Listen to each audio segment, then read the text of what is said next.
Next method कई थी concentric circle method. जो एनाथी इलिप्स थाय क्वेश्चन पेपर में समझो शू केनाथी पूछ्યું છે ઈ જ ડ્રો કરવી। Concentric circle method. Concentric circle કોને કહેવાય? એવા સર્કલ કે જેનું સેન્ટર સેમ હોય એને કહેવાય કોન્સેન્ટ્રિક સર્કલ। જો આઈ સર્કલ જ આઈ સર્કલ છે પણ કોન્સેન્ટ્રિક ના કહેવાય, બેના સેન્ટર તો અલગ અલગ છે। હવે સમજ્યા? તો આપણે કીધું કોન્સેન્ટ્રિક સર્કલ, તો કોન્સેન્ટ્રિક કોને કહેવાય સમજી ગયા ને? અને કોન્સેન્ટ્રિક કહેવાય, સેન્ટર સેમ છે। હવે આ ક્વેશ્ચન પહેલા તો જલ્દીથી લખી લ્યો। Major axis 120 mm, minor axis 80 mm। First question હતો ઈ જ ઇલિપ્સ પાછો ડ્રો કરવા જાય છે 180 mm અને માઇનર એક્સિસ કેટલી છે 80 mm, રાઈટ? થઈ ગયું એટલું। હવે ક્વેશ્ચન લખી લ્યો, મેથડ છે કોન્સેન્ટ્રિક સર્કલ મેથડ। તો ક્વેશ્ચન કાઢી નાખું છું, આટલી ખબર પડી ગઈ હશે। Major axis minor axis same છે એટલે આખું બોર્ડનું યુટિલાઇઝેશન થાય।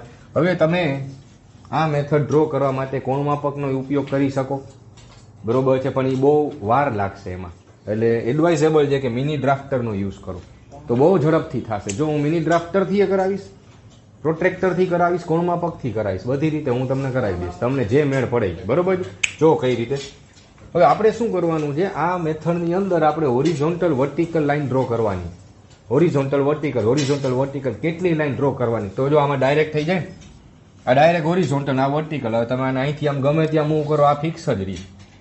હવે સમજી ગયા? એટલે આને શું કરવાનું છે તમારે ધ્યાન રાખજો, આનાથી પરફેક્ટ પાછું ડ્રો કરવા માટે આને થોડુંક ઢીલું કરી નાખો અને 0 છે અને આ પોઈન્ટ ઉપર એક લાઈન આપી છે, એક એરો માર્ક છે, રેડ કલરનું છે ને અહીંયા। તો એ એરો માર્કને પ્રિસાઇઝલી એક્ઝેક્ટ 0 ઉપર લઈ આવો તમે, પછી ટાઈટ કરી દેજો। એટલે હવે આ ફિક્સ થઈ ગયું એક્ઝેક્ટ 90, એટલે 90 ડિગ્રી જ લેજો। હવે સમજી ગયા? એટલે હવે તમે ગમે ત્યાં ડ્રો કરશો ને 90 ડિગ્રી, હાલો, એટલે આ 90 ડિગ્રી થઈ ગયું। આમ ડ્રો કરશો તો એ સરખી રીતે જ થશે। હવે સમજી ગયા? જ્યાં ડ્રો કરવું અહીંયા થાય, જો આટલું ઇઝી પડે। તો આમાં ડ્રાફ્ટરનો યુઝ બહુ એડવાઇઝેબલ છે, તો પેપર ઝડપથી પૂરું થાય। સમજ્યા? આવડતું બધું હશે પણ પેપર રહી જાય બધાને દર વખતે આ જ પ્રોબ્લેમને લીધે। કેમ તો કે જ્યાં હોય અહીંયા ખાલી સ્કેલ ને કોણ માપકથી જ બધું કરી રાખે, બહુ વાર લાગે। ચાલો સ્ટાર્ટ કરીએ બાકી બધી વાત પછી। હાલો મેજર એક્સિસ પહેલાં તો હાલો, એ સ્ટેપ તો ફિક્સ જ છે, પણ major axis minor axis draw નથી કરવી, આપણે ડ્રો કરવી જ નથી। મેથડ શું છે? કોન્સેન્ટ્રિક સર્કલ, તો ત્યાંથી શરૂઆત કરાવું। ડ્રો કરી લો તો એ કંઈ ખોટું નથી, આપણે સર્કલ ડ્રો કરવા જાય જ છીએ તો એક્સિસ શું કામ ડ્રો કરવી। ચાલો, સૌથી મેજર એક્સિસ કેટલી હતી? 120 mm મેજર એક્સિસ હતી। કોન્સેન્ટ્રિક સર્કલ એનો મતલબ કે તમને ડાયરેક્ટ ડાયામીટર આપી દીધી છે બે સર્કલની। મેજર એક્સિસ કેટલી છે? 120 mm। તો 120 mm ડાયામીટર વાળું એક સર્કલ ડ્રો કરો, 120 mm ડાયામીટર। તો રેડિયસ કેટલી થાય? 60। તો 60 જેટલી આપણે રેડિયસ લઈ લઈએ, ઓ પોઈન્ટ ઉપર સેન્ટર રાખી દઈએ આપણે, અને એક સર્કલ ડ્રો કરો છો જેની રેડિયસ કેટલી છે? 60 mm રેડિયસ છે। ચાલો, આ પોઈન્ટ ઉપર એક સર્કલ થઈ ગયું, બરોબર છે। મેજર એક્સિસ ખબર પડશે, મેજર એક્સિસ કેટલી હતી? 120, એનું અડધું 60, તો 60 જેટલી રેડિયસ રાખી અને એક સર્કલ ડ્રો કરી લીધો। હવે ડાયામીટર જો ઓટોમેટિકલી કેટલું થઈ ગયું? થઈ ગયું ને 120। સેન્ટર આ જ રાખશો પણ રેડિયસ કેટલી રાખશો? 80 mm હતી માઇનર એક્સિસ, એનું અડધું 40 mm। તો 40 mm રાખીને બીજું સર્કલ ડ્રો કરી લ્યો।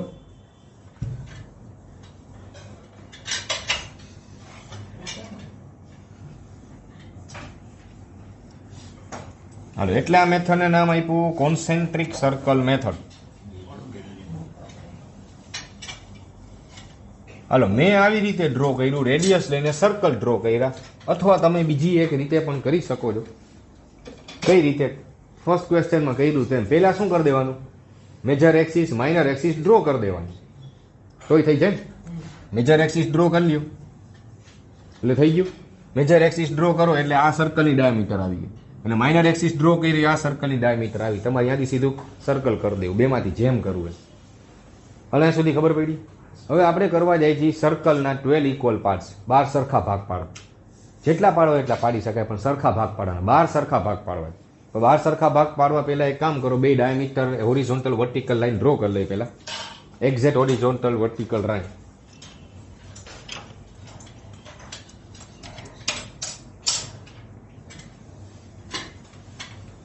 ચાલો હવે સમજા, મારા અહીંયા પરફેક્ટ હોરિઝોન્ટલ વર્ટિકલ લાઈન મારા અહીંયા થઈ જાય.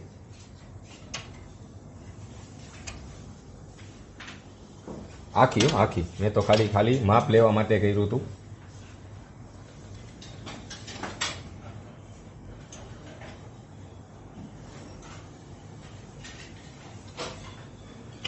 જોયું તો આપણે, ધારો કે પેલા મેજર એક્સિસ ડ્રો કરી લીધી તો આ તમે ડ્રો કરેલું હશે પહેલેથી ગઈકાલની જેમ જ. એને નામ આપણે શું આપ્યું હતું? એબી.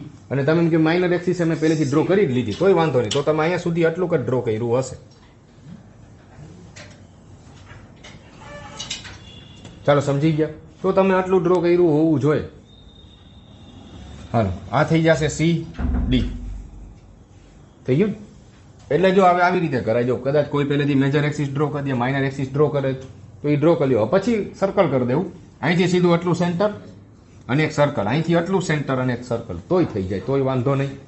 હવે આપણે 12 સરખા ભાગ પાડવા દઈએ, હું કહું એમ જ પાડજો, હમણાં ઉતાવળ ના કરતા. પેલા 4 સરખા તો પાડી દો. થઈ ગયું. આ કેટલા ભાગ થયા? 4 ભાગ થયા ને. હવે 12 સરખા ભાગ પાડવા હોય 12 ઇક્વલ પાર્ટ્સ, તો અહીંથી તમારી પાસે 2 ઓપ્શન છે. કોણમાં પગથી કરો તોય વાંધો નહીં. કઈ રીતે? જો પહેલા હું પરિકરથી કરાવું છું, રાઉન્ડરથી કરાવું છું, કંપાસથી સમજી લેજો કઈ રીતે થાય. સર્કલની રેડિયસ, આવું મેં તમને થિયરી શીખવાડી હતી ને. સર્કલની રેડિયસ જેટલી આર્ક કરો તો એ હંમેશા કેટલા ડિગ્રીએ થાય? 60 ડિગ્રીએ થાય. જોજો, સર્કલની રેડિયસ જેટલી આર્ક કરી, જો આ સર્કલ નાનું સર્કલ લીધું ને, નાનું સર્કલ, સર્કલની રેડિયસ જેટલી આર્ક કરો તો આ ડ્રો થાય કેટલા ડિગ્રીએ થાય? આ 60 ડિગ્રીએ જ થાય હંમેશા. જોઈ લી, તો આનાથી કરો તો વધારે સારું, ફટાફટ થાય ને. કેમ નહીં તો તમારે શું કરવું પડે? અહીં કોણમાં પગ મૂકવું પડે અને 60 ડિગ્રીએ એક પોઈન્ટ કરવું પડે, વળી સ્કેલથી જોડો. 2 મેથડ મેં તમને કીધી, હું તો આવી રીતે પ્રિફર કરું. કેમ? જો કેમ કે આ અંદરનું સર્કલ ડ્રો કર્યું ને તો આ રેડિયસ તૈયાર જ હોય પરિકરમાં. હવે સમજાય, તમારે ખાલી સર્કલ કરીને ફટાફટ ત્યાંથી મૂકીને એક આર્ક જ કરવાની થઈ. સમજા ને? એક ઉપર નીચે કરવાની જ છે ને ઓમે, એક નીચે કરી નાખી, એક ઉપર એક નીચે, એટલે એંગલ ડ્રો થઈ ગયો 60. અહીંથી કર્યું એવી જ રીતે અહીંથી કરી નાખો તો અહીંથી 60 ડિગ્રી બને ને. અહીંથી 60 ડિગ્રી પર નીચેથી ઓટોમેટિકલી 30 ડિગ્રી બની ગઈ. બે સાઈડ કરતું જાઉં.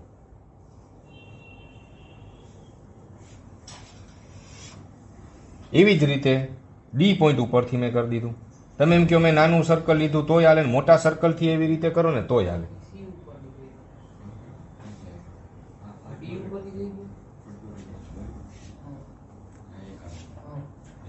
અરે 4 ઉપરથી કરી નાખો ને ભાઈ.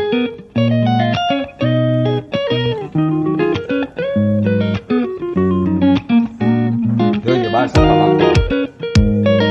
આ પોઈન્ટ ઉપરથી ઉપર નીચે, આ પોઈન્ટ થી કરો ઉપર નીચે, આ પોઈન્ટ થી આ પોઈન્ટ થી કરી નાખો, આ પોઈન્ટ થી કરો. જોઈ લે 12 સરખા ભાગ પડી. આ ફટાફટ થયું ને. એટલે તમે કોણમાં ફક્ત એક પોઈન્ટ કરી રાખો, ચારે બાજુ 25 ડ્રો થાય એવું કરાય. હું તમને કહું મેથડ સૌથી સિમ્પલ. એક સર્કલ, બીજું સર્કલ, સર્કલના 12 ઇક્વલ પાર્ટ્સ. એ પાછું કઈ રીતે નાનું સર્કલ ડ્રો કર્યું હશે, પછી તમે એ રેડિયસ તમારી પાસે હશે, ખાલી સીધું અહીંથી ઉપર ફટાફટ પ્રેક્ટિસ કરતા રહેજો. આ મેથડ આપણે એક પોઈન્ટ કરાવો એટલે વાર લાગે. બસ બધા પોઈન્ટ સામે સામે જોડજો, 12 સરખા ભાગ જ કપાડ દેવાના. સામ સામે આને આમ ના જોડતો, 12 સરખા ભાગ થાય. આને આની સામે.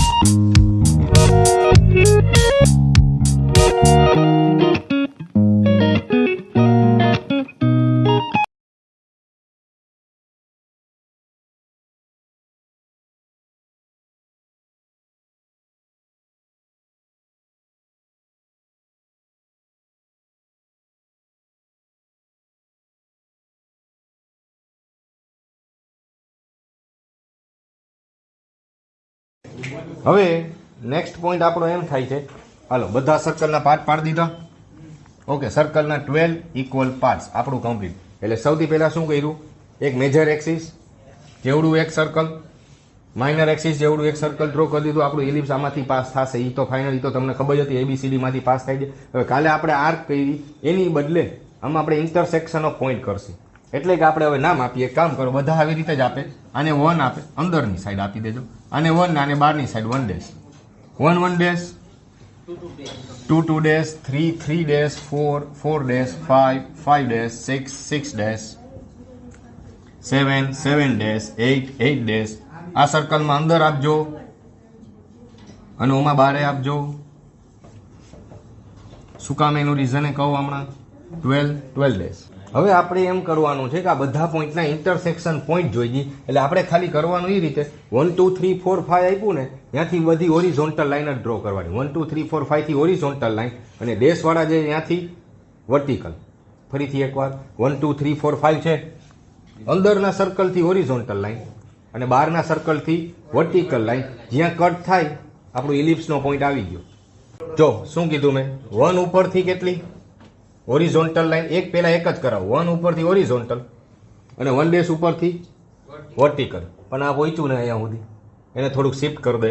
હાલો, મેથડ તો ખબર પડી ને. હું તો એમને ના કરી નાખું. તો એક જે પોઈન્ટ મળ્યો ને એ શું કહેવાશે, ઇલિપ્સનો પોઈન્ટ આવી ગયો. હવે સમજા ને. તો ટૂંકમાં કહીએ તો 1 2 3 4 જેટલા છે ત્યાંથી હોરિઝોન્ટલ લાઈન. ફરીથી એકવાર અંદરના સર્કલથી બધા હોરિઝોન્ટલ લાઈન જ કરવાની અને બહારના સર્કલમાં વર્ટિકલ. એટલે જો ખરેખર આવું એક એક કરવાનું હોય, પણ એવું કોણ કરે? 2 ને 2 ડેશ, 3 ને 3 ડેશ ને એવી રીતે કરતા જાય. તો એના કરતાં ખબર જ છે કે આ બધાથી હોરિઝોન્ટલ લાઈન છે, તો પહેલા બધી હોરિઝોન્ટલ કરી દેવાય એક સાથે. જોયું આવી રીતે, હું તો કહું છું. થઈ ગયું? તો મારે તો ભેગું થશે. જો આ 2 થી હોરિઝોન્ટલ, 2 ડેશ થી વર્ટિકલ થઈ ગયું એક પોઈન્ટ. જો આનાથી કેવું ઈઝી થયું. હવે સમજણ તમારી વાત. આમાં જોતા જ જાજો. હાલો, 4 ડેશ થી, અને એમાં મારે તો ખાલી અહીંયા આમ જ મૂકવાનું આવ્યું. જો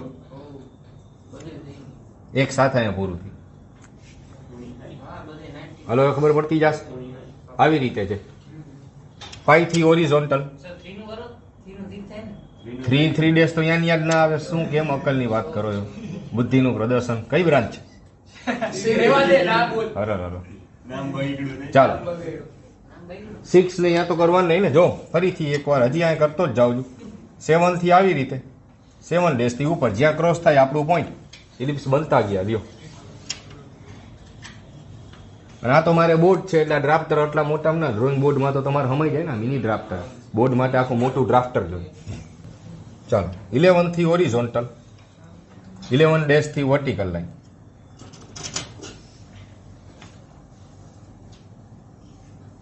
જ્યાં કટ થાય આપણો પોઈન્ટ. પછી સિમિલરલી એ જ રીતે બધા કમ્પ્લીટ. 10 ઉપરથી હોરિઝોન્ટલ, 10 ડેશ ઉપરથી વર્ટિકલ.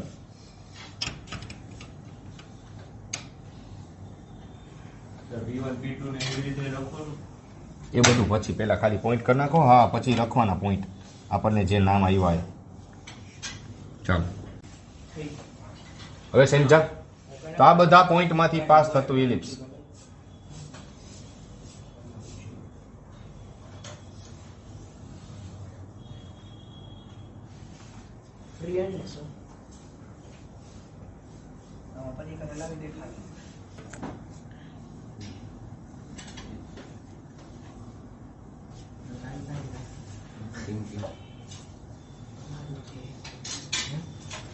અરે ઈ તો કાલે તો કરાયું, ઈ તો એમ જ આવે ને ભાઈ.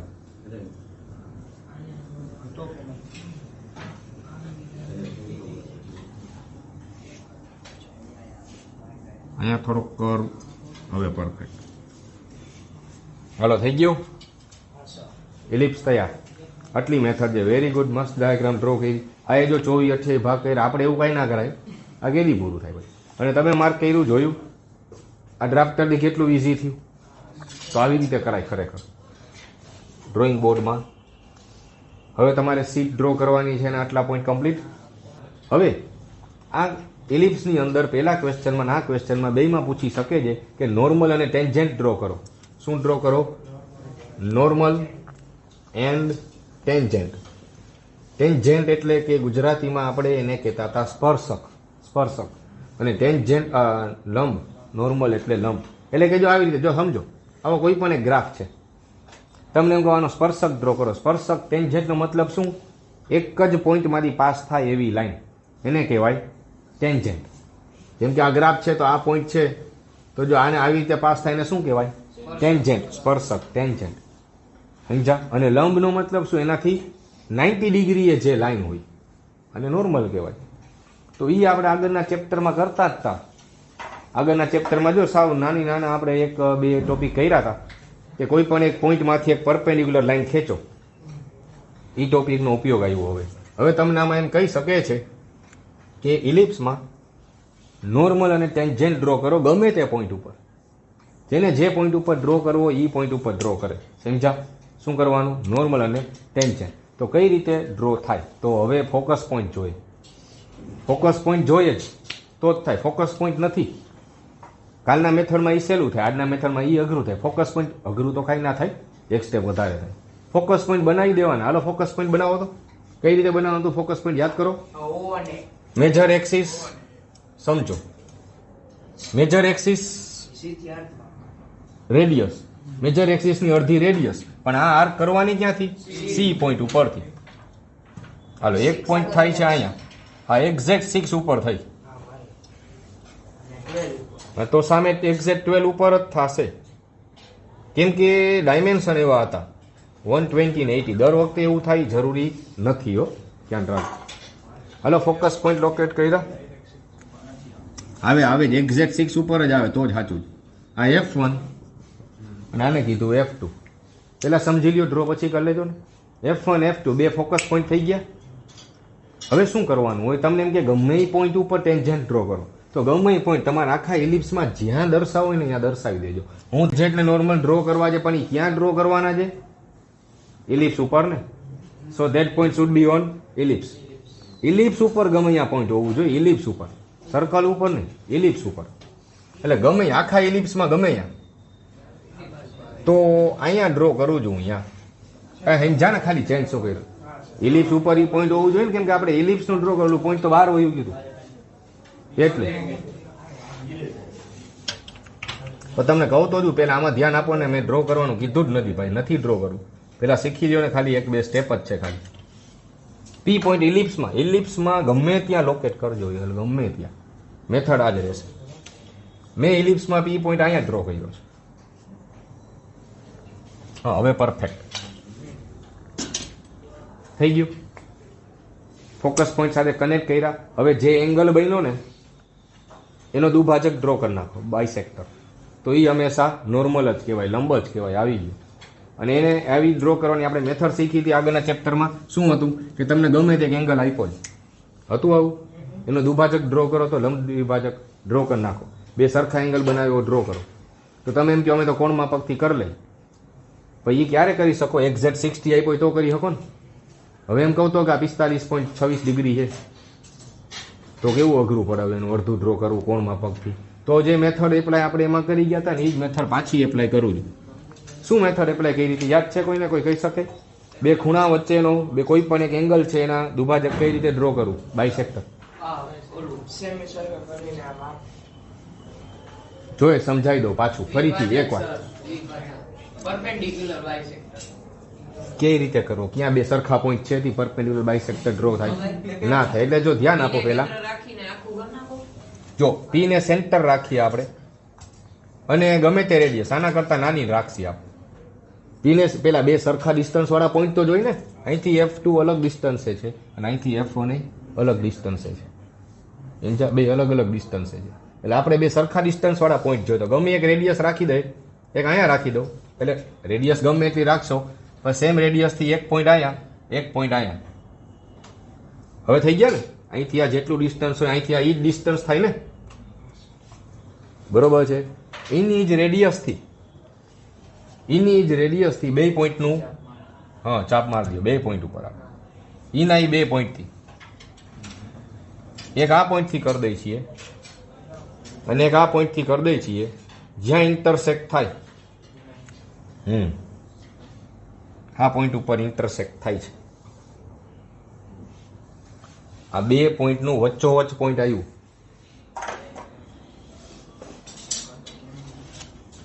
કનેક્ટ કરી દો, આન્સર આવી ગયો. એ આ પી ને આની સાથે કનેક્ટ કરો તો આ આન્સર આવ્યો કહેવાય નોર્મલનો. નોર્મલ એટલે કે લંબ. હાલો હવે ખબર પડશે. આ પોઈન્ટને આ પોઈન્ટથી કનેક્ટ કરી દઈએ. તો આ જે ડ્રો કર્યો એને કહેવાશે normal to the ellipse. Normal to an ellipse. એક ઇલિપ્સનો લંબ ડ્રો કર્યો. તમે એમ કહો ટેન્જન્ટ ડ્રો કરવો હોય તો કેમ કરવાનું?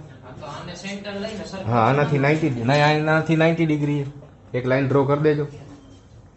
આ નોર્મલ ને લંબ એટલે ટેન્જન્ટ થઈ જાય. હાલો, બરોબર છે. પણ હવે 90 ડિગ્રી એ કેમ ડ્રો કરું? આપણે આનાથી ડ્રો કરી લેશે. આ 90 ડિગ્રી ડ્રો કરવા માટે હાલો, આ 90 ડિગ્રી છે તો હું અહીંયા રાખીશ. તો અહીંથી જે લાઈન ડ્રો થાય એ 90 ડિગ્રી થાય ને.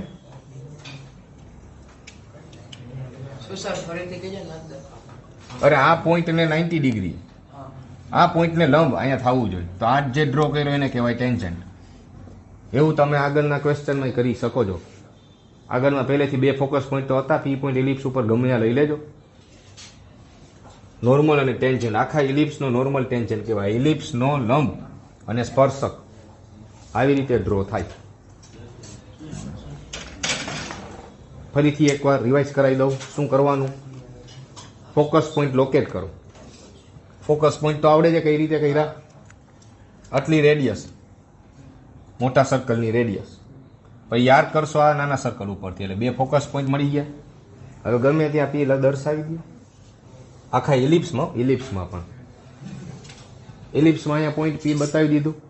ઓકે, એ પોઈન્ટને F1 F2 સાથે કનેક્ટ કરી દો. આ જે બન્યો ને એંગલ ગમે એટલો બને ને વચ્ચોવચ્ચ એક લાઈન ડ્રો કરવી. આપણે કોણમાં પગથી કરી શકો પણ અઘરું પડે. આ 60 ડિગ્રીએ તમે 30 ડિગ્રીએ ડ્રો કરી દો, પણ આ તો ગમે એ વિચિત્ર હોય. એટલે આપણે મેથડ શું કરી કે અહીંથી ગમે એવી રેડિયસ એક લઈ લ્યો. ઓકે, ધારો કે આટલી રેડિયસ લીધી, પણ એ રેડિયસ હવે ફિક્સ રાખજો. એટલે 2 પોઈન્ટ આવી ગયા. એ 2 પોઈન્ટ પી થી સરખા અંતરે છે. એટલી ને એટલી રેડિયસ રાખીએ આપણે. અને એક પોઈન્ટ, એક આર્ક અહીંથી, એક આર્ક આ પોઈન્ટ ઉપર. હાલો, આટલી મેથડ છે. હાલો, હવે આવડશે. આટલું પૂછાશે જ મોસ્ટ આઈપી.